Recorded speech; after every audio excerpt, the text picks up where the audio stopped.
Yeah, yeah. Yeah, yeah. Yeah.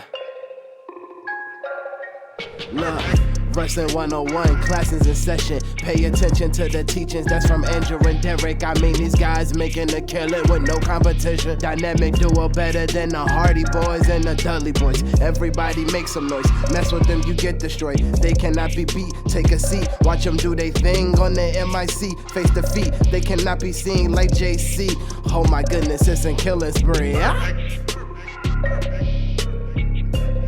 This is the Baltimore Beast, Mason Martin, and you are watching Wrestling IQ 101. Hey guys, welcome back to another edition of Wrestling IQ 101. I'm Andrew alongside Derek. Yep.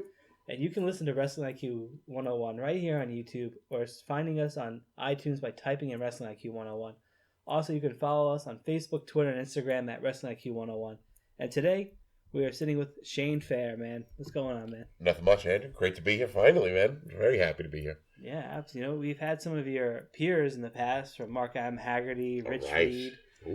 David Adams has been here a couple times. And, good company. Yeah, Very so, good company. You know, you're the latest announcer that we've had on. And, you know, what is it about ring announcing that you enjoy? Just to be able to, you know, if you want something done right, you got to do it yourself. Like, I want to represent them as, you know, represent talent as best I can. And what better way to do that than have my hand in the pot, you know? Be able to, you know, be able to be the MC and be able to kind of put guys over the best I can, you know, with the most respect I can, you know? Yeah, no, for sure. Now, did you have like a, let's say like a checklist? Like for me, like I'm a huge wrestling fan. Right. And then, you know, I have a checklist of things that you want to be in the business. So, you know, at first you're like, I could be a wrestler. Right. Then you start thinking about all the things wrestler has to do. Then I'm like, I got to X that off. Right. Then you're like, I could be an announcer. Sure. You know, that's what you're doing. I'm like, I don't know if I can do that. You know, X.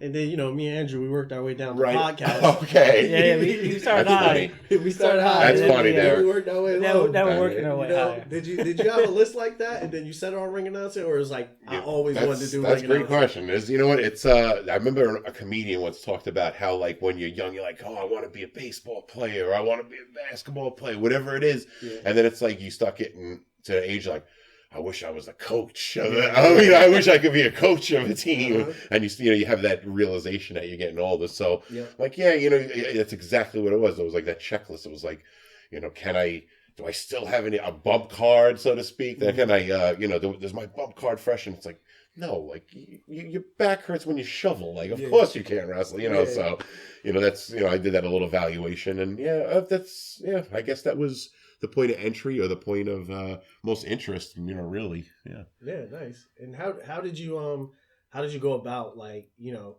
getting like your first job, I guess you would say, or your first gig, like when you did ring announcing for the first time? How did you get into the business per se? Capital Wrestling at the time, they had basically it was a fan experience package. You paid a certain price, and it was you know, you get the front row seats, a T-shirt, and you get to announce a match of your choice. Nice. So I was like, all right, cool. So at the time, they asked me, you know, who do you want to announce? So naturally, I was like, Sonny Kiss. I want to do Sonny Kiss's match. So he had Ken Dixon at the time. So you know, I got to do that match, and then when I got there, you know, like Matt Ryan was the you know, the promoter and such, and he said, "All right, you know, got to go to the locker room, get the information," and you know, it was you know, eye opening. He really like threw me in it. He didn't like pamper me. You know, it was like, you know, if you want the ring announcer experience, and do what the RA would have to do. You know, go get the you know, the information yourself, and it was awesome, man. And then Brian Black was there to kind of guide me through, and I was very familiar with his work at Warriors of Wrestling, and you know, I love that guy. So he kind of just got me right through, coached me through, and was like, you know, do this, that, and that, you know, like the kind of like the pomp and circumstance, the timing and such like that. So he was a big help that night. Sure. I mean, you talked about the pomp and circumstance. Right. Now when you've been around a while, you know people's theme songs, you know when people come out. I mean, David Adams said that he used to listen to people's songs in the car and wait and time it, right? Do you do the same thing, or do you just feel it when you want to do it? That's a great tip. Is there a cadence to what you do? Certainly, like you know, like I like you do have to feel out their music, like you said. Like, you know, when somebody comes through the curtain, they might have a taunt, they might have a flourish that they like to do. And it might, you might want to wait till after the flourish to start letting, it out. Obviously, you have your Japanese entrances and championship entrances, where you do the in-ring introduction for the championship matches. That's a given. But, there is a certain rhythm, such like that. And you got to feel it out per guy, like if, they come in hot, you want to match that intensity. If the guy comes running out like Ultimate Warrior style, you want to, you want to complement that with, you don't want to be mellow, very mellow at that point. Sure. Now, when your first time, during that experience with Capital, when you were in the locker room, how are the nerves and how are you being accepted by the locker room, knowing like, hey, who's this guy here, and what is he doing back here? That is precisely what happened. Like I got the eyebrow raised as soon as I came down. Like, like the people, everyone was familiar with me, like, either tagging people in pictures I took or doing like little fan stuff, that was, it's very important, but they, there's that, I guess, so-called barricade, that barricade. So when, I was kind of crossing this barricade and where maybe people were uncomfortable with it, there's something to be said too. Like I see fans recently like cross the barricade. You don't want to lose them as fans. It's like you're happy for them that they've graduated on into some kind of inclusion in the sport or where they're participating, but you don't want to lose this person as a fan. So like maybe that was, I don't think that was what was going on in my case. So, but I saw raised eyebrows and like, there was a little bit of, did he make a wrong turn at the bathroom? So I definitely felt that before too, but it's hard for people to raise that eyebrow with Monster Max standing behind you, like that. Yeah, exactly. So I got some good security when I made ultimate seal of approval. Right? Not a bad dude to have in your corner for sure. No. But it's pretty interesting to see where you started and where you're going, and you recently had your own segment at GoPro. All right. Right, the white glove invitation, stuff like party, that. Yeah, right. Yeah. So when you see people want to invest with your brand, I mean, that must have been kind of exciting, right? It is, and like, this is honest now. Like when they first talked about it, I was like, is this like some, just because of your maybe like personal insecurities, I'm like, is this a sort of attempt to clown me? I'm like, am I, but then you realize, well, oh my God, this is like sincere. They're really doing this for me. And like, that was like, it's hard to process sometimes when like, you receive like accolades or anything that's like, positive like that, because it's like, it's the only facet of life where I really am, finding success, or like, where I've always like seemed to know like the next move, the next right move, or had like conscious, thought where I'm able to, make those sort of, advancements and moves. So, no, definitely. And I think it was a pretty good segment. And, I think that, it shows that they have faith in you and just, how much you've accomplished, that they decided to do that, and it was their debut show. Right. So even on top of that, it's it's their debut show, and they're giving you a segment on that show as well. It's like, it's big kudos to you for sure. To put it in perspective, like that's like, with no hyperbole, that's one of the greatest things that ever happened in my life, man. Yeah. Like, so I'm so thankful to GoPro and Andrew and James and Noel and, everybody else.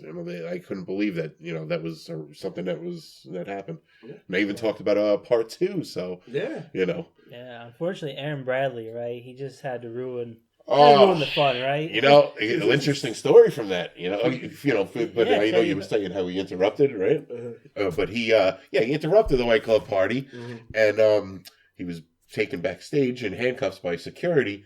But one person who was like a little bit, his suspicion was raised with Teddy Hart. I'm like pretty cool with Teddy Hart, and he was very perturbed by the situation. He ran back, and once he saw Aaron was under control, he kind of like nodded, and there had to be like a little effort, But he was I was happy. I was like, wow, Teddy Hart has your back, man. I was happy with that. No, we were there, and sure, man. We saw Teddy in the crowd, and he was like, my cat. He didn't know what was going on. He put the cat down and everything. He went running to the back. I was just looking at Andrew like, I think we think it's Teddy's gonna hurt somebody. Yeah. I love Aaron, but I'd gladly sacrifice an Aaron Bradley beatdown by Teddy Hart just to have the story. For me, I grew up watching Teddy Hart at Jersey All Pro Wrestling, and him and Homicide, and countless battles.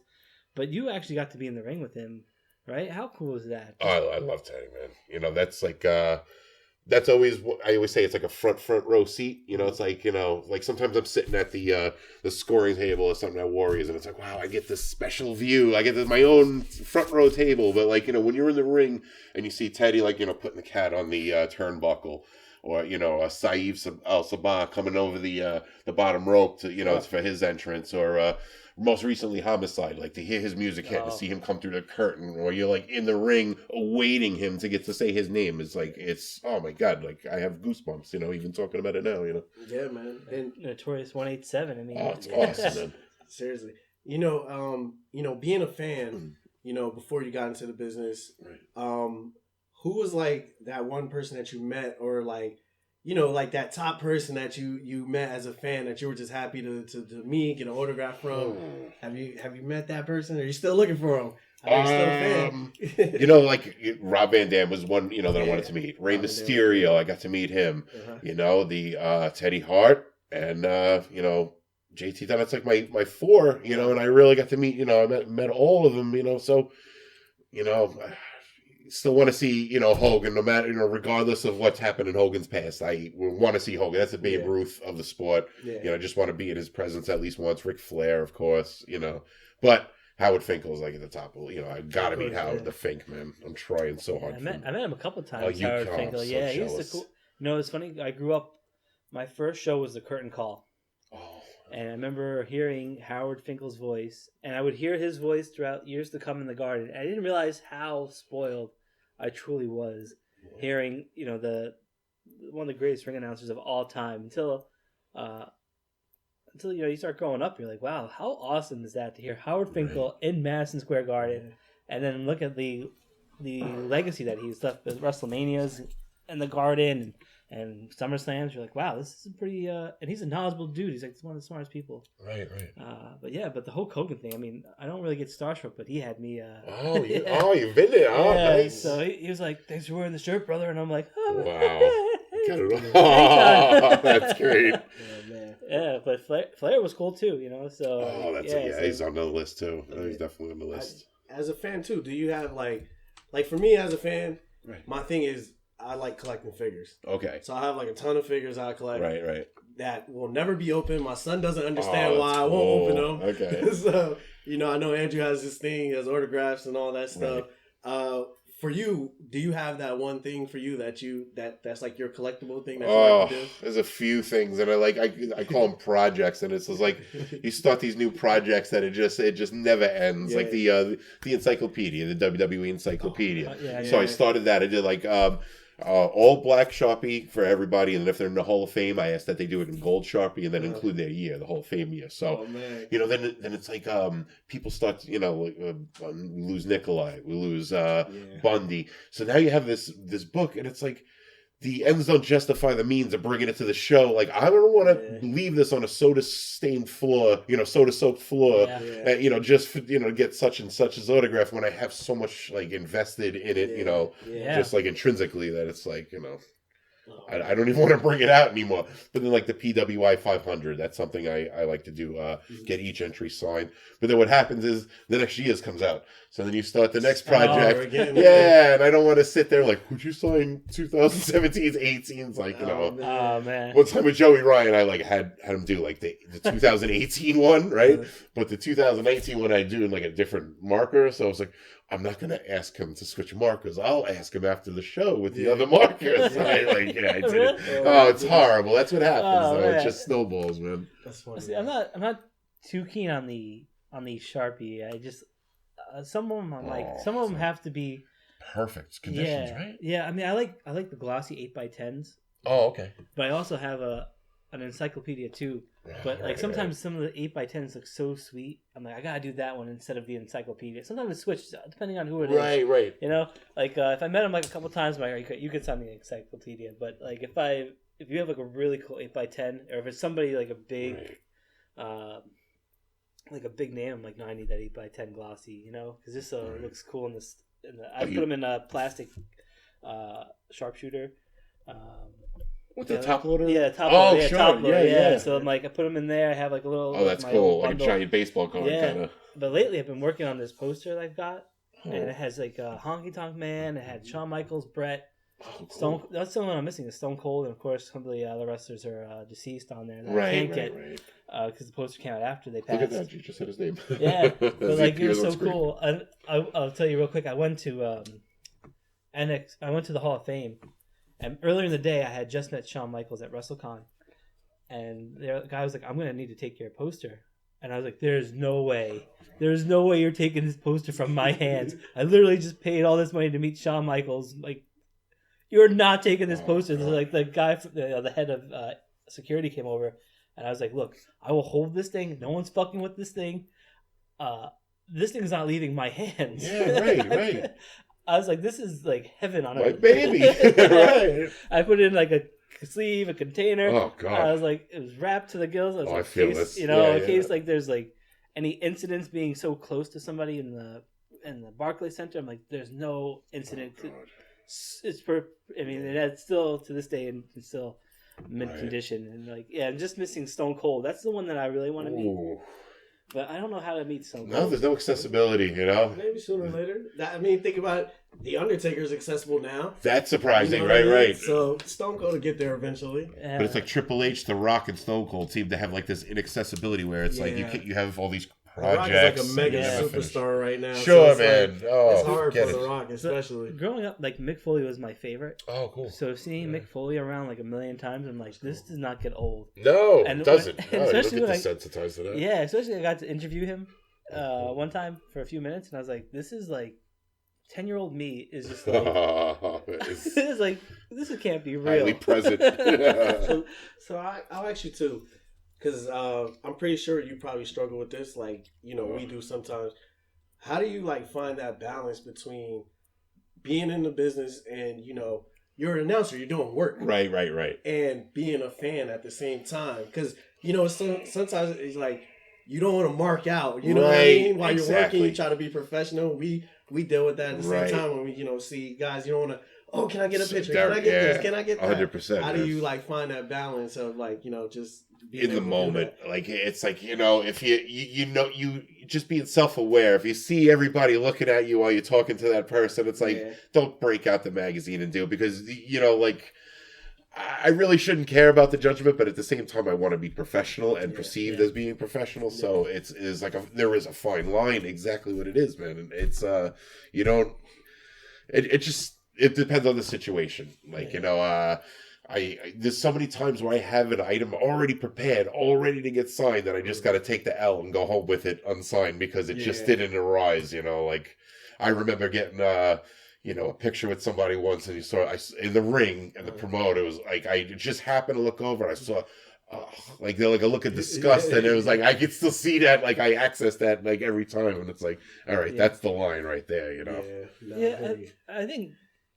You know, I think sometimes it's just jealousy, right? Because, like, if you go up to somebody that you really admire, because, like, sometimes, you know, there's a stigma, like, oh, you know, you don't want to meet a wrestler, but, I mean, how many times do you get to meet somebody like Bruno? And then when they passed away, right, you're like, wow, that's a missed opportunity to meet somebody who inspired me or something like that, right? Sure, and if you don't feel that way and you don't have that passion and love for the sport, then why are you in it? But I also agree that it manifests a different way. Like, you know, some people, their love for the sport is protecting it using a set of ideals that's been handed down, you know. So, like, you know, seeing someone go for that autograph might, you know, be a little bit eyebrow raising to them. But, you know, I'm gonna take care of me and like not care, like regardless ultimately, but I'm also gonna like give the proper respect where it's like I'm not, you know.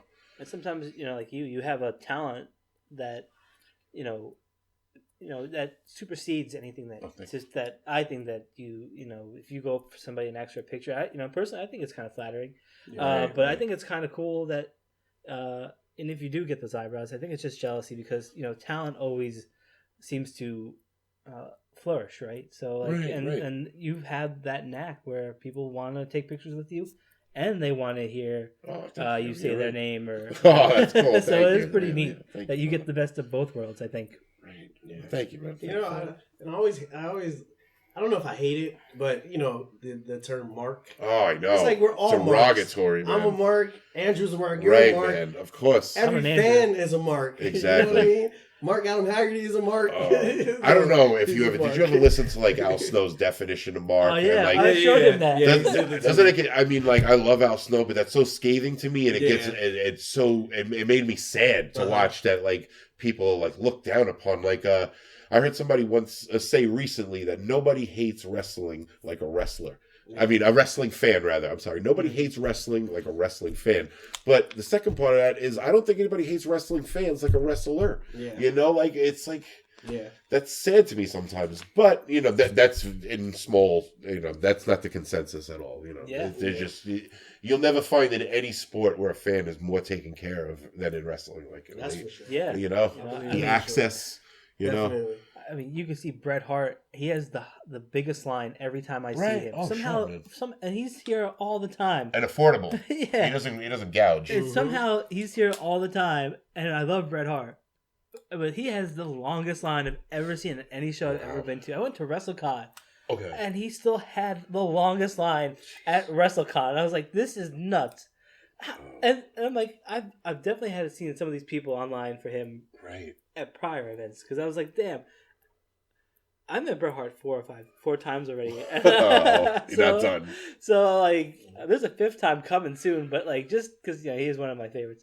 But I was like, damn, this line does not get smaller. And like Ric Flair has like there are some legends that their line just somehow just, and like you said, the fans just take care of them and want to see them all the time. And they're never satiated with those certain talents. It was long. I'll tell you, I got to see Trish Stratus. Oh, and her line was long. Imagine. Her line was very long, and she stopped to talk to me, and I was like, "Oh my god, I'm melting." That's crazy. But like, her line was nowhere near Bret Hart and Ric Flair and Shawn Michaels. That's so cool. And I was like, she's 100 times better looking than both of these, all three gentlemen. And multi, you know, like with the fitness, is a little different. And she stopped and talked to me, and we had like I was like, and that was the thing that was made. Her line was so long because like she stopped to talk to everybody. That's great, yeah. And I was just like, oh my god, I'm talking to Trish Stratus. Like I had to like pinch myself right afterwards. I was like, wow. You do the math in your head. You're like, all right, she just took 30 seconds with me. There's 1,000 people here. You start to, you're like, oh my god, she's never gonna leave. You angry? And the funniest thing is, right, I'm feeling that tension, right, and she's still talking to me, and I'm walking. Wow. You know, I was like telling her like, and I'm trying to like navigate so people can walk through. Yeah. And she's still talking to me, and I'm like, that's so cool. This is amazing. And then, turn your back. All the marks in the line are saying he's a mark. Well, you redeemed yourself by walking away mid sentence. Well, I wasn't like I was just moving over. Because I was just like I wasn't turning back, but I was like other people were coming. And like the huddled masses. Yeah, and I kind of like tilted, so I was still facing her, but I was kind of like easing my way out. I'm like, I don't want to leave this conversation, but I also don't want to get killed. Oh, you in feel New York. it. Oh, you feel it. I almost got tackled meeting Becky Lynch. Oh, yeah. I was online, and I had just had surgery. I had and I said to her, I just got out of surgery. It's been 5 weeks. And I said to her, I had to come and meet the man. You know, I don't know what. You know, I just have been sitting at home for 5 weeks, and I'm like, this is all I can think about is just meeting the man. So she's like, oh my god, that's so nice. And when you go to the thing, there's just a bunch of people. Because you just get the picture and you get a pre-sign. Oh, they sign it. They pre-sign the autograph for you. Oh. So which is cool because then it just cuts the weight down. Yeah. So you just get the bangs picture. out your name. Yeah, so she just signs her name, and they have like a stack of them they're all different, and they're all pre-signed, and so what was cool was, I told her, and you know then they take the picture and you go, but I told her that, and she grabbed my hand. She grabbed my hand, and she was like, "Oh my god, like you okay?" and this and that, and I'm like, "Oh yeah, I'm getting better. I'm on the road to recovery," and then. The security guard, people are booing me online, and the security guard come running at me, and I turn around, I see him like charging. I'm like, she's holding me. Just for the record. I didn't go for her. She grabbed my hand. So yeah, Becky has a special place in my heart. You might in hers. Yeah, because I took, my friend's like, oh, you played the card, right? I'm like, oh, fuck yeah. Oh, well, if everything's the time. Exactly. I played the stick card. I would have been the loudest booer there. Yeah. I was there. Oh. Because no one knew. No one knew. More heat. That was the funniest thing when she grabbed my hand. God. And I was like, she grabbed me. She grabbed me. And play the victim now. Right. Nice. But it was like five weeks, and I'm like, oh my, this is all I could think about is just seeing the man, getting out. Because, when you're in the house and you're cooped up, you're like, oh, sure. I just need to get out. It's like the carrot in front of the donkey. Like, I just, get out of the house, man. I can understand that. So, yeah, she was cool. Becky Lynch is a cool lady. Definitely. So, for you, who's your favorite? I don't know if you have one. I'm pretty sure you probably can't have one. Right. But favorite person or people that you've announced? Saeed, always up there. Saeed Al-Sabah, Teddy Hart, JT Dunn finally at the last Pro Wrestling Magic. Yeah. So that was like, because he had been on, there was 2 instances where one he couldn't make it, another one where the date was moved. So that was like it's kind of like one of my JT moments. So I got to announce his return to Pro Wrestling Magic. So I couldn't pick a better, scenario. So that was... And I had just done an interview maybe that week, and I was asked, who haven't I announced that I would like to? And I mentioned him, and it was like, I guess to put it out in the ether. And, put it in there, and it happened. Sure. Yeah, we know about that. We got to interview our favorite wrestler, Virgil. Oh, okay. Nice. It's not our favorite wrestler. It's ours. It's Andrew's favorite wrestler. Oh, see. But Virgil is the honorary stepdad of the show, so. Oh, okay. I met him. He's a good guy. You hear a lot of things about him, but in person, he's a really good guy. I'm surprised you didn't mention him as your favorite. Virgil, it was a lot of things going on in that time frame. I was happy that he got his independence from Ted DiBiase. He seemed like an awful boss, so I was very happy for that. They were at Warriors of Wrestling together, so... Oh, very cool. I'll be there Saturday in Brooklyn. But yeah, it's a copacetic relationship. Oh, okay. Very good. As long as it's flourishing. Now, for the year, have you set any goals for yourself, or any places you want to be, or anywhere you want to see yourself at the end of the year? Mexico. I really want to get to Mexico. I love, just love the country. Just when I went there as a tourist, like I really just connected with the country on like some other level where it was like, just felt like, there was like a deep connection, like soulfully to Mexico. It just, I love the people. I love the location. I love like the weather. I love, everything about it. And of course, part of the Lucha Libre culture. Where in Mexico did you go? Quintana Roo, which is like, where Cancun, Merida, Valladolid, Chicxulub. So like all of that area, like I've been all throughout. So that's where there is an opportunity for me that is in Valladolid, which is in Quintana Roo, which I really have to fulfill. I'd like to do it this year though. That's the goal, every ring announcer or wrestler, I think they all want the debuts for the year, like such and such amount of debuts. I want to debut in such and such states, but for me it's I want to get to Mexico just just to say I was there and Sure, that'd be great. Now, when it comes to like being out of country and doing announcing out of country, right? Do you have to do it like, let's say in Mexico, would you have to do announcing in Spanish, or do you still do it in English? Oh, that's a great question. Can you do it in Spanish? I probably, I have, all right. Now, I've always had like a good, I've been well versed enough in Spanish where I can get what I want, whether it's food, whether it's, to get home, or, whether it's other things, I've always been able to, have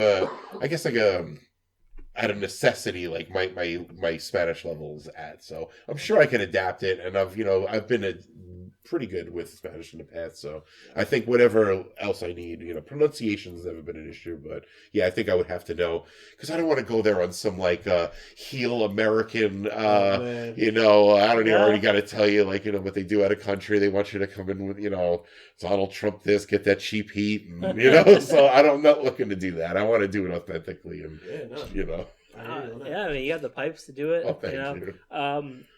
I love when you go on Facebook Live and you're driving. I always feel a little nervous for you. I'm like, oh my god, hope he doesn't like. Oh, I concentrate. You know, 'cause sometimes you're reading the comments and I'm like, oh my god, hope he doesn't like swerve off the road or something like that. You know. But how did that end up starting? That you would go on Facebook Live and interact while you were driving? Was you just bored one night? Yeah, man.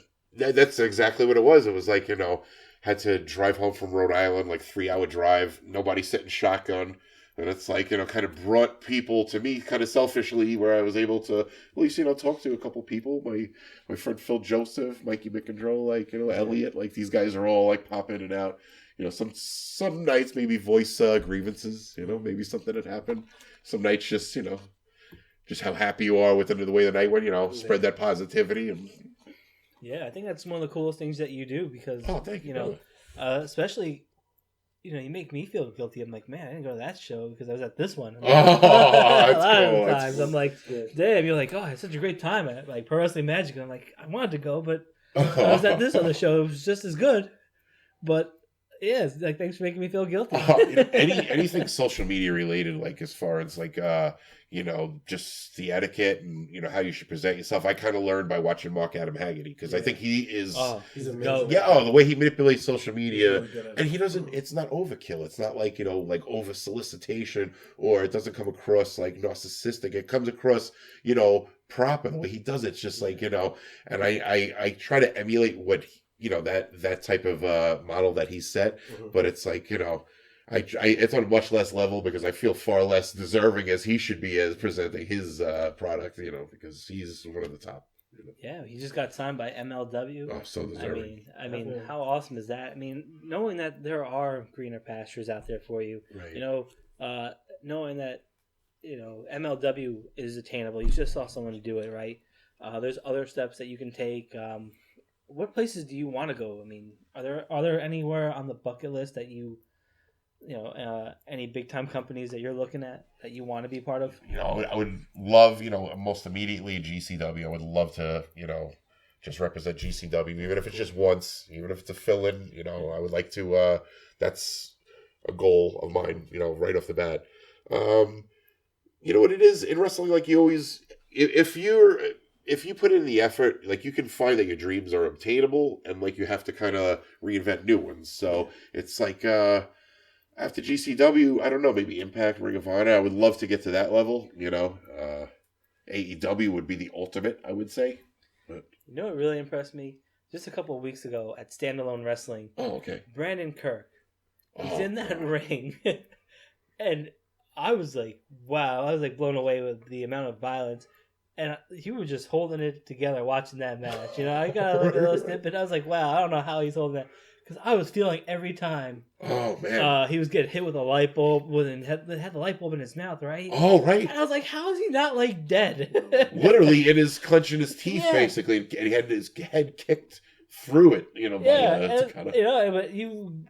the match before with Vincenzo and Philly Mike. Oh, right. 3 hardcore matches in a row. Right? Yeah, I mean, Standalone's great. And somehow you stand, I was like watching you and seeing your thing, and I was like hanging around with some buddies, and I'm like, this guy's just holding it together. I don't know if I could be holding that. I was like, I went back there and it looked like a crime scene with all the blood. And I was like, wow. Close. Yeah, I was like, how the hell, and I was like worried for these guys too, and I'm like, oh my god, I can't believe all this crazy stuff has just happened, and like you're just sitting out there keeping cool. I was like, wow. I guess I'm desensitized to some degree, It's like you see so much of it, and that night, that's crazy. We're cleaning up the chairs, right? So we got to estimate, man, there was a couple hundred people there. So we start stacking the chairs, and the guy says, leave the chairs. They got to be sanitized. They all have blood on them. So I start looking, and bro, I swear to God, like almost every one of these chairs somehow had blood on it. It was like the sprinkler system came on, and it was like filled with blood. You ever see like Austin get drowned in the blood with like Kane? It was like that. It's just like splattered everywhere. It was everywhere. I've never seen, and I've been to GCW. I've seen like Schlack and all those other people, but like for some odd reason, it felt like there was more blood. Sure. In these 3 matches than there was in the whole GCW show. Man. It was crazy. And using a little amateur forensics, if you notice, a lot of the blood was on the seats. So it's like, I guess a lot of people are on their feet. So that's a good sign also. Right? And it was already standing room as well. Hey, stand alone. Right? You see that? Yeah, it was an incredible... All I kept thinking is like, you know Dana, right? Mm-hmm. She's my bodyguard. So, oh, really? Yeah. So I was like standing behind her. I was like, I don't want to get any glass. So. Oh, she's awesome. That's funny. So we went this long and we didn't even ask. Okay. I know how you did this, but I want you to let our fans know. How did you come up with the white gloves? Okay. Well, all right. It was BCW's anniversary, so I was gonna wear a tuxedo. So I was like, you know what? I was like, my only like point of reference for formal wear is like Bugs Bunny and like the opera, or the film Life is Beautiful. Roberto Benigni, the waiter, basically wears the white gloves and everything. So I was like, you know what? I'm gonna wear that. You know, as like a sign of respect that, you know, like I'm presenting these athletes, and then you know, it's the anniversary. It's a little something special. So I wore them. I got a lot of you know, comments on them, positive. Oh, I love the gloves. I love the gloves. So I was kind of feeling it out. And then the next day, I happened to be at an event, and EC Negro was there, and we got to talking. He's like, you know, those gloves, that's your thing now. You got to wear the gloves every time. So it's like, okay. I was like, Did he end that with El Rey? Yeah. And he was like, I was like, you know, he's onto something. Maybe that, you know, was my, oh, thank you. Yeah.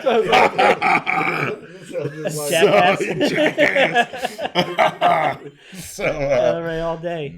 Fun fact, I never got to announce him. I hope that, you know, changes. Yeah. No. So that, you know, that's unfinished business. Yeah, he's the man. Oh, definitely, man. King of New York. Is he back? Is it last time? No, right? No, he was feeling the, what is that? You know, the last I had heard, if he got a certain amount of likes or shares on the one thing, he was going to cut a promo, and then he got the number, and then it just never happened. I guess he was just like trolling. I like him, man. I do, man. I love him as a I do. Ray all day, man. Back, man. Right. And Miguel. Oh, that was such a awesome. package, man. Yeah. To lose the whole package is, you know, that's a big void, man. It still is.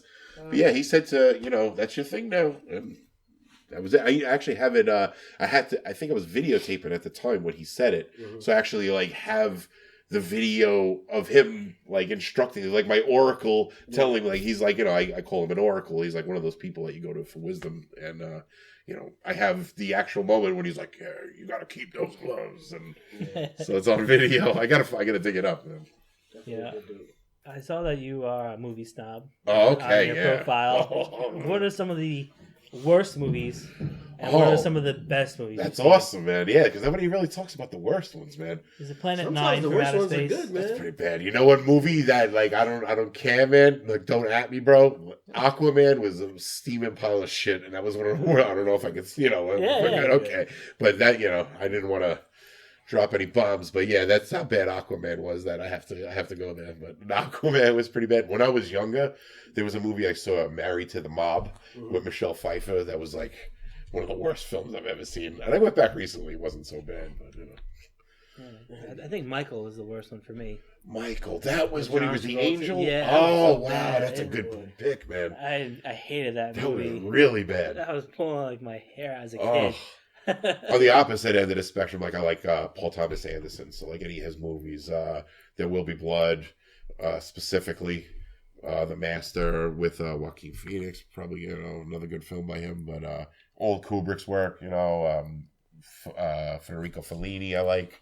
So, you know, pretty much the whole Fellini catalog, Kurosawa, you know, a lot of like those, you know, like they call them like those generic film school films like that, you know, like the required viewing, but they're required for a reason because they're masterpieces, and you know, there's only so much time in the day, man. So you have to experience those classics. I was gonna say your list is pretty complicated. I'm like anything with zombies and vampires. I'm very simple. Oh anything man, that my masterpieces are like The Nightmare Before Christmas. Oh, hell yeah. Coraline. Oh, definitely, yeah. Those are like my masterpieces no. for me. Oh, I say Snob playfully. No. Those are all great The films, man. greatest movie ever made is Superbad. Superbad. Yeah. Superbad Okay. is a funny comedy. I'll give you that. That's the greatest movie. Superbad is a pretty funny comedy. You know, you Yeah. look back, there's not quotes. really a lot of comedies that hold up. Yeah, So, no, you know. Superbad is hilarious. Definitely. He's like, I gave her the time. He Yeah. actually gave her the time. I love him. He's a funny guy, man. That's a funny movie. That's a tough genre, though. That like set off the career for them guys too. Yeah. Right. It, like, well, that's like when I first heard them. Yeah, all three of them is just like they like blew up after That's that. true. Yeah, that was the Oh man. catalyst. Oh man, that was such a great movie. Every time I think of it, or Anchorman. That's another good comedy. That the fight with Telemundo. And, Yeah. 40-year-old virgin. Well, 40-year-old virgin. Okay, yeah. That's a pretty funny Yeah, one too. that was good. But Oh. Anchorman, I think, was a little bit better though. Well, Yeah. yeah, I'll give it that. But Naked man. Gun. I'm still like, I still love the Naked Gun series, and like Oh, everybody sleeps on Hot Shots too. There was a lot of good. There was some solid scenes in Hot Shots that were Yeah. funny as hell.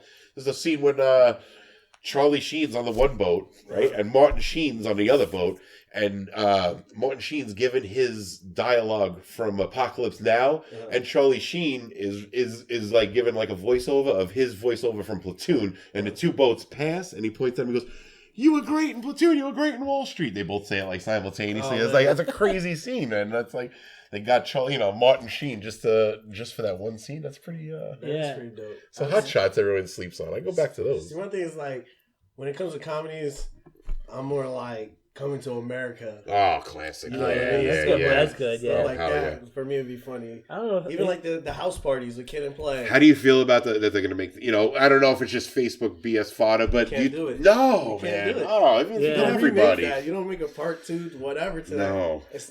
It's gonna be bad. I feel like I already know. the first Bad Boys was so good. I don't know, like the first MIB was so great too. I don't know if I haven't seen the sequels and stuff like that because Men in Black. Men in Black. 2 is good. Oh, I sure. want to man. see two Because it's still the original. yeah, Right. 3 is kind of. like The that's the thing concepts I'm of the always movie kind are of great. worried about because I'm like the first I saw Anchorman 2 and I'm like this is just terrible. Oh, hell yeah. Well, let me ask you this because you love movies. Who was better as the Joker? Heath Ledger, Oh. Jack Nicholson, or Joaquin Phoenix? That's tough, all right? Because, Jack famously warns Heath Ledger that it's like the gateway to madness is that role. So Yeah. he told him to watch it, supposedly. I don't know if that's myth or if that's, but I'm pretty sure that's been proven that he had warned them. So it's like he kind of fathered in that role. And plus you got to remember that by the time the third, you already have the two models already ahead of you, the predecessors, where you can base your performance off. So, but Joaquin Phoenix is like one of the greatest American actors, like in She and The Master and like Inherent Vices, like all these films he's been like so good. And Gladiator, of course, with thumb up, thumb down, man. Like he was incredible in almost everything he's in. So it's like it's real tough to base it, but I guess Joaquin maybe, but he gets the extra, that post-mortem bump. It's like where you kind of celebrate people in death. Yeah, exactly. No, So, even if he didn't, but I he was still think it incredible. would be Oh, of course, man. what a great movie that was. Oh, he was amazing. I really like his performance. So I might have to go with Heath. See, the thing with them though, and always I'm like a huge Joker fan. Oh, okay. People always say huge Batman fan. Like I'm a huge Right. Joker fan. Oh, that's cool. Because man. I saw this meme that it made a lot of sense to me, and it was like Batman is who you want to be as a kid. The Joker is who you realize is more realistic. as an adult. Right. You understand the Joker. Yeah, Or something so like that. Right. the thing with those three is that they were all the Joker, but they were all three completely different Jokers. They're not like the same to me. You know what I mean? Yeah, they took it different ways. Nicholson, Heath Ledger, and Phoenix. It's like three different things. And Phoenix is more like his role was more like it played on like the mental aspect of being the Joker. Right. So it was just all three different things, and it was just like I think it's like they're all were great at their own individual performances. That's true. And it's hard to compare them. It's like in basketball, if you're like, who's the better player, the center or the point guard? You can't. It's No, two different apples and positions. oranges. LeBron. Yeah. You can't. There's always pick LeBron. That's just the standard answer. I can agree You with know what I that. mean? Yeah. So that's what I think when it comes to those three. Thank you for not even And even, suggesting Jared Leto. Yeah, like before, nobody with that. At I least can't he's think of the booty. name. With the Adam West Batmans. Who's that? Oh, okay. Jack Napier, I believe. Yeah, him. Yeah. He was like Cesar Romero. No, Cesar Romero. I'm sorry. He Yeah, was yeah. before, He was Nicholson. incredible, man. And he was great too. It's like, you Hell know what yeah. I mean? Oh. So, but I think they're all great, man. Any Jared Jokers Leto. are- Any Jokers are That great. was- Yeah, that was. But- Ugh. The only thing good that came out of that movie is getting to see Harley Quinn. some girls dressed up as Harley Quinn for Halloween. That's about it, man. Yeah. That's some funny shit. Yeah, that was. Yeah, I have to concur with that. Okay.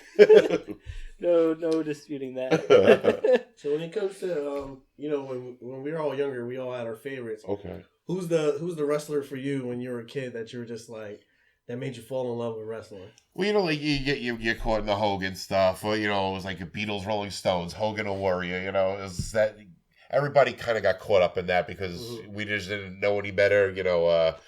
The way it was marketed to us, but like generically and like I gravitated to Mr. Perfect like a lot. Like I love Mr. Perfect.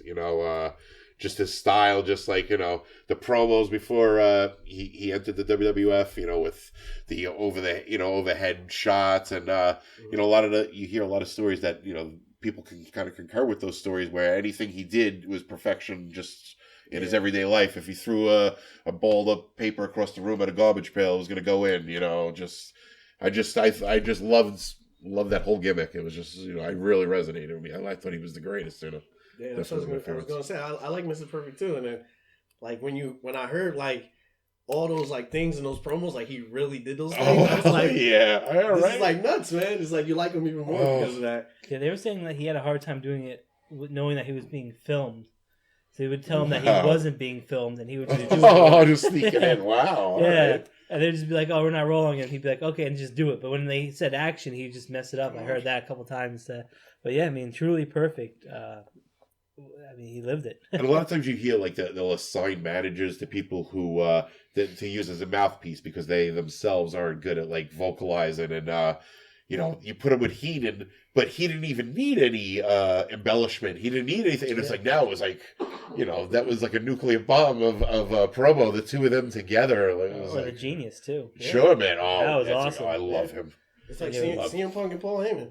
Right. Like They don't need each other, but they're great together. seriously, greater than the sum of their parts kind of thing. Right? Yeah, definitely. Yeah. Now, I saw on Facebook just recently you have a budding relationship with Melina. Oh, I love Melina. I'm going to see her Saturday at Warriors of Wrestling. I'm so excited. Yeah. She's so cool. She just debuted for NWA. Oh, right. Yeah, I saw. Yeah. No, I didn't see the episode. It was, is she commentating or? No, she's wrestling. She is wrestling. That's great. She had her first match there. That's awesome because she could go. She could still go Yeah, she's 100%. 100%. Best entrance of all time. Oh, hell All yeah. time. Hell yeah. That's for sure. Yes. You can see that video on Wrestling IQ. Oh, on okay. Instagram On loop, of I her heard. entrance. It's amazing. You gotta It never love gets Melina, old. man. She's so cool, and like when Yeah. she's like in the locker room, she's just—it's not fraudulent. She's just such a positive human being. It's just like infectious. She just, everywhere she goes, it's just like watching a rainbow just streak across. She just brings light and happiness to everybody. She's such a cool person. I met her and Kelly on like the same day. Oh, okay. And Kelly's the be all end all for me. What? So Oh, really? I love Okay. Kelly. Eric will tell you. He does, yeah, he does. That is the truth. That's Okay. God honest truth. So We all have that one, right? And it was great because Kelly is ridiculously beautiful and ridiculously friendly. Like she's like beyond the nicest person. Met her a couple times, but it was funny because I had met her first, and I was like, "Wow, Kelly, beautiful, like kind."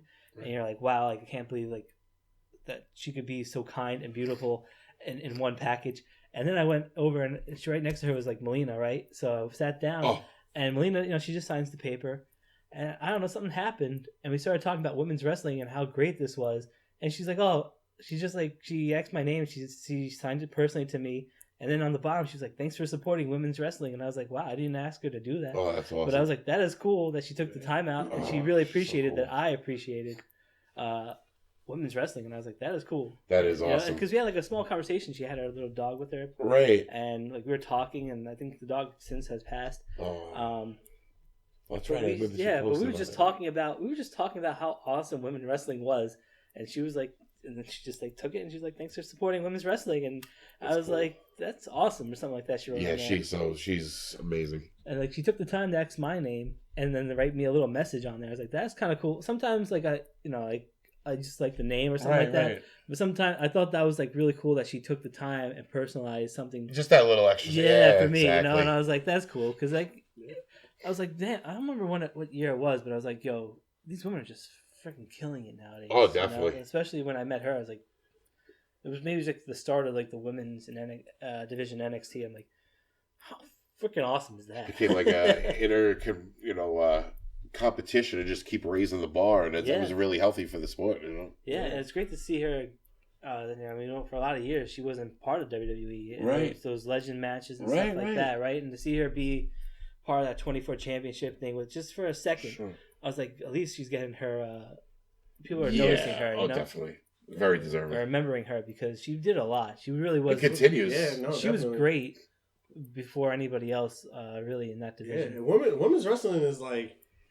It's so great now that it makes me feel bad when I go back and watch what women's wrestling used to be. Right. And at the time, it was geared towards, men 18 to 35 or whatever. Right. There's a lot of crazy stuff going on in the Attitude Area. Yeah. Mud wrestling matches and pool matches and evening gown matches. Sure, right. And at the time, you're a kid and you're just like, this is amazing because, women are stripping each other. Yeah, right. And then I was watching like an old, I forgot what it was. I was just watching something on WWE Network. And then it was like for the women's championship, the Cat won.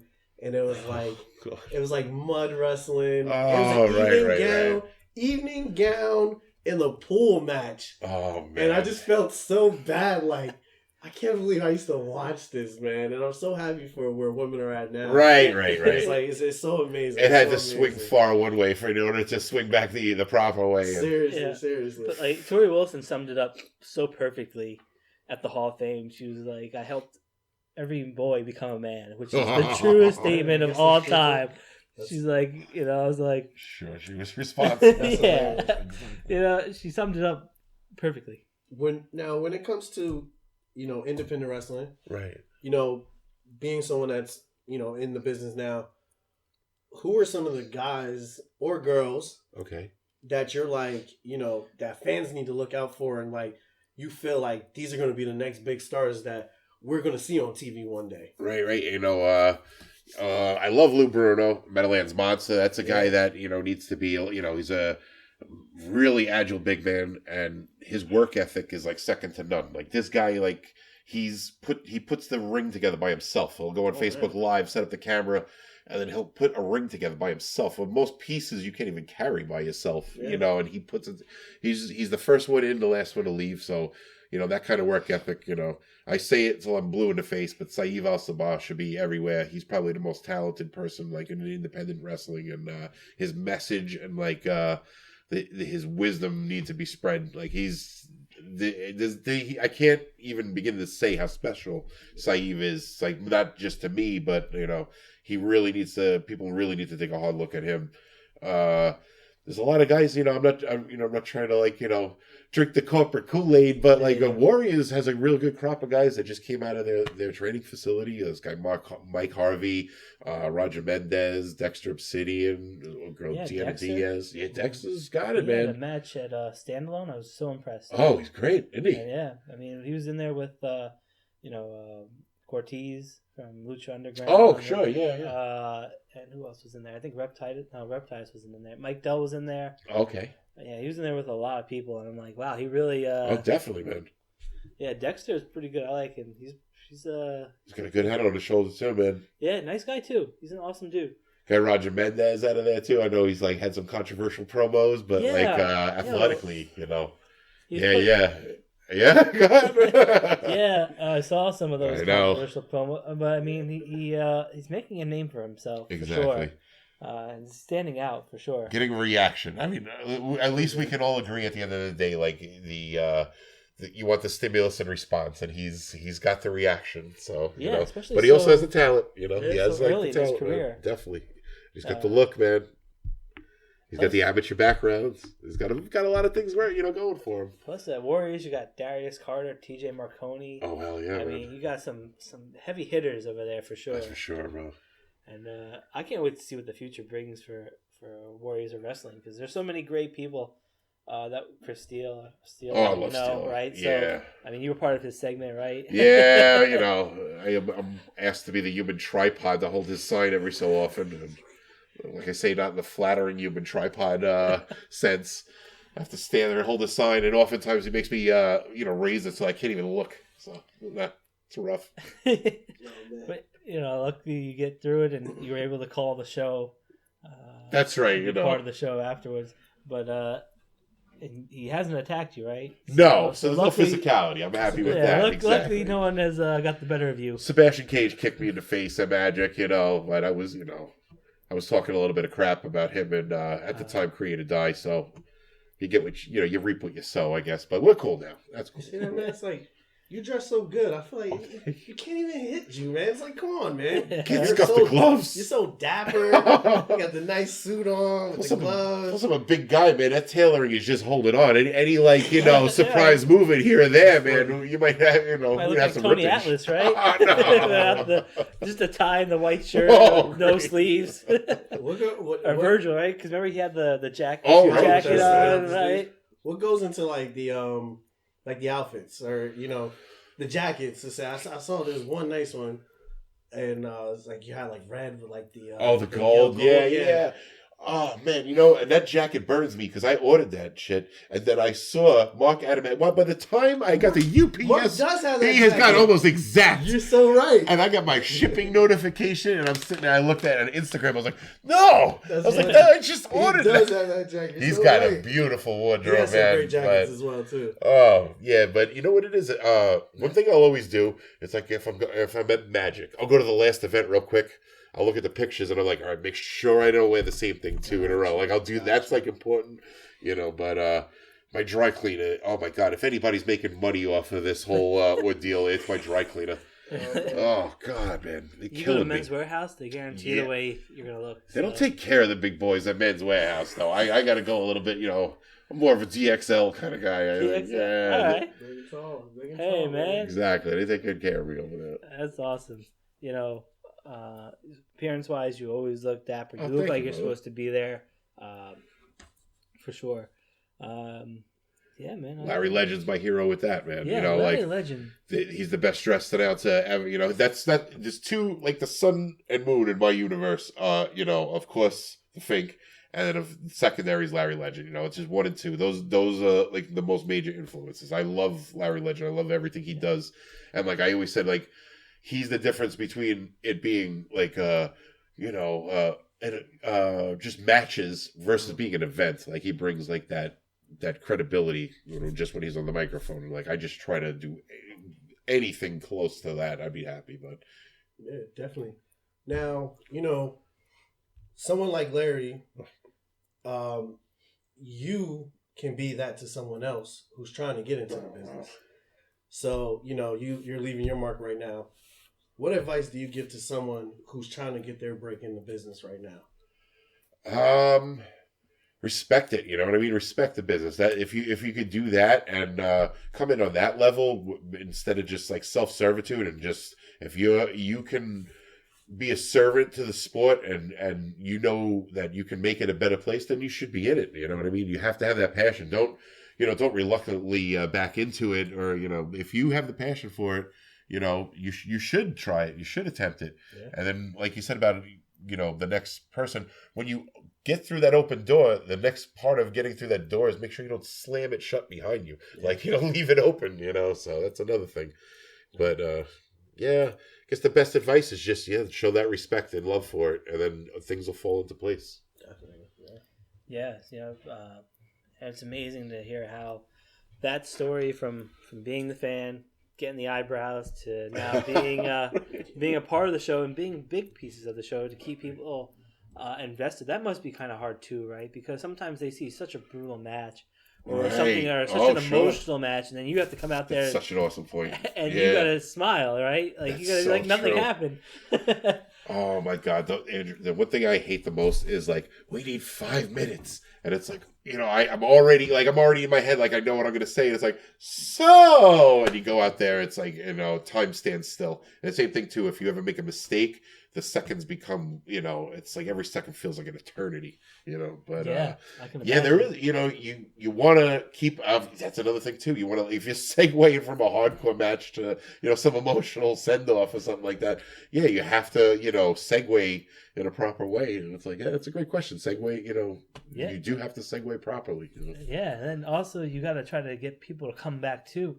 So, sure. So you got to be like, especially if there's like a send off, you got to be like, well, that was sad, but you gotta come back next month. So you gotta find a way to navigate these things, right? If there is that awkward thing after that last match where everybody's just kind of standing there, like they know it was the last match, it's, and you're like, you have to say something. It's like, okay, drive safely, but you want to promote that next event. You want to send them out the door with where they can get those tickets, when this event is going to be, and hopefully maybe a couple matches at that point. If you just went through a program, you should have something established for the next event by that point.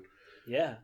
It's kind of crazy to see where you started now and where you're going, and man, I think the sky's the limit for you, man. I can't wait to see what happens soon. But I noticed when watching one of your lives that you do have a great singing voice, right? Oh no! What song was this, man? I thought you were singing some opera or something like that. Maybe, yeah. I don't know. Like, I don't like to sing. I mean, I'm saying I'm not a good singer, but that doesn't stop me from singing. Yeah. And that's. I was like, man, you got the pipes for it. Thank you. And I saw you were comparing yourself to. Oh no! What's his opera singer's name? Oh my God! Oh, I wasn't. That damn Noel DiMaggio was. Oh, it's a Pavarotti. What a scumbag! I was like, he said like the stages of. You gotta meet him. It's nothing worse than somebody who's a smartass who also has an incredible skill at Photoshop, because it's just an alchemy of just terror, man. And he just unleashed hell on me with that. Oh my God! He made like a beautiful Pavarotti graphic that showed like Pavarotti through the years that segued into me, and it looked like I belonged there, which sucked. But it's good company because he has such an amazing voice. Yeah, no, hey, take it as a compliment. Oh no, it's not the guy you want. Now, if you weren't doing this, what do you think you would be doing? Maybe video work, you know what I mean? Maybe photo work, because the visual aspects, maybe the second thing I'm in love with, So I love to make promos. Like I made one for Mike Harvey most recently that we went into Manhattan, we took the ferry together, we did this whole and it came out really well. And people, I love when people are receptive to something you made, in a video. It's like, oh, that's the coolest thing, because it has to come from nothing. You have to have the idea, then you have to shoot it, then you have to edit it. And then after all that formula is complete, if somebody likes it, that's so validating, Yeah, I saw you in the urinal. Oh, right. Yeah, that was with my good friend Jimmy Ryan over at Magic. I love that guy. Jimmy Ryan, man. We just we have this chemistry. It's we really work well off each other. He's like a yes and kind of an improv guy where he's just always setting you up and always going along. We just have a really good time making those Monday Morning Magic, the show that we work on for Pro Wrestling Magic. Now, before that, did you used to do like fan ones? Exactly. The highlight reels, exactly. Yeah.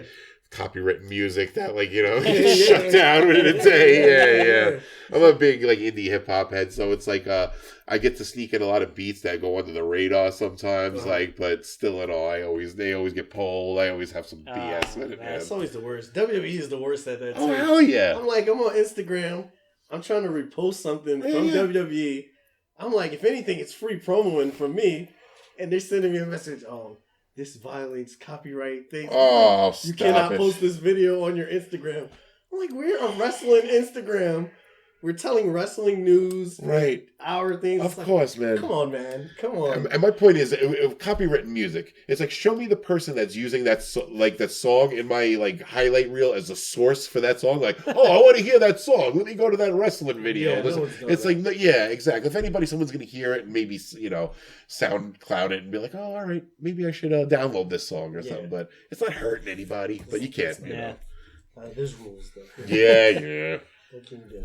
Now, besides the films, wrestling, are there any other hobbies or interests or that you have besides that? I fly my drone like a little kid, like every little kid. So that's always something fun. But it's like Have you used it for like videoing? Oh yeah. I made promos cool, with it. I made a big one with Chris Banks. Was like one of the first times I really saw the drone in a lot of wrestling promos. It's been sprouting up, but I'm not saying that I'm the Godfather. But, no, it's cool. Yeah, right. That's pretty cool. I'm sorry. I just want to put this on record. I'm a little stuffed up. I don't want to. I didn't. To indulge in like an 8-ball or something before I came here. So I just battled the plague, and I'm a survivor. So. Gonna put some kind of ribbon on my car after this sickness, man, because this is crazy. Yeah, and I'm not contagious, also, so don't worry.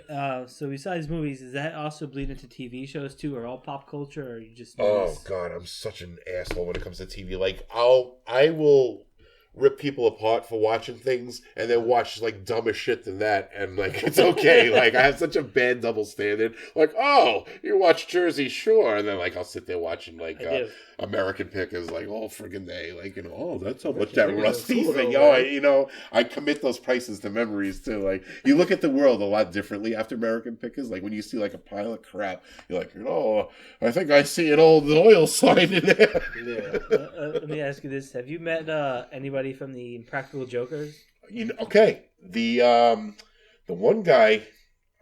I'm not a fan of the show, really. I'm not going to insult it or anything, but the one guy, Sal, I believe he's the guy with the full head of hair, right? Yeah, he's the bigger one. Yes, a little stocky. He worked at a bar called the Cargo on Bay Street in Staten Island. Yeah. So he actually knew that this was happening and everything. He was a student at Upright Citizens Brigade, the comedy troupe in Manhattan. So he had like a good provenance of like being a comedian, being like an improv comedian. And they actually retired his shirt in the bar and like hung it from the rafters. I think if you go there today, it's still in the rafters. But like they love him as a bartender so much that they retired his shirt to the rafters. It's a pretty nice restaurant. This is a random T-shirt just hanging off the wall. He's a legend, man. He was cool though. He was always a cool guy, and I remember talking to him about how like I liked Upright Citizen Brigade.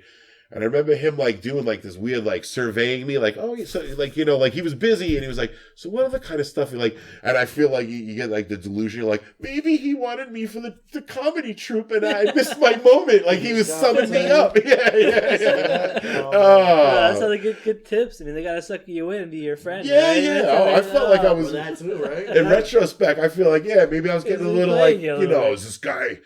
Maybe this is the fourth member we need or something. At the time, he was maybe looking for that last dude. Now you know why his T-shirt is in the rafters right Damn now. it, man. See that? I cry when I see it now. Oh, man. So that's awesome. You talked about social media, how it's a big, important thing. Right. So for all of our fans, let them know how they can connect with you. What's your social media?